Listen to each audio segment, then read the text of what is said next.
Omenil si Ameriko, a ne? Se pravi, in carine. A ne?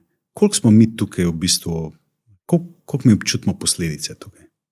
Mislim, samo posredno, ne? Slovenija pač zelo majhen delež izvoza nameri neposredno v ZDA, bolj gre za posredno preko naših trgovinskih partnerjev, zlasti Nemčija, ne, Francija, tudi Velika Britanija ogromno izvažajo v ZDA in prek njihovih pač izvoznih poslov potem tudi mi dobivamo ali pa ne dobivamo naročila na izvozna. Se pravi, misliš, da ni tle neke direktne povezave, ne vem, zmanjšanje izvoza pa carine v Ameriki, recimo? Ne, mislim, tu gre, kot rečeno, bolj za posreden učinek in pa nekako povečano tveganje, zmanjšanje sentimenta, zmanjšanje naročil,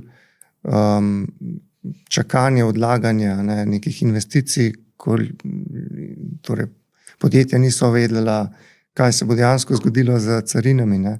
Na srečo pač je tako, ne, torej Trump always chickens out, zaenkrat. Tako trade. Ja, tako.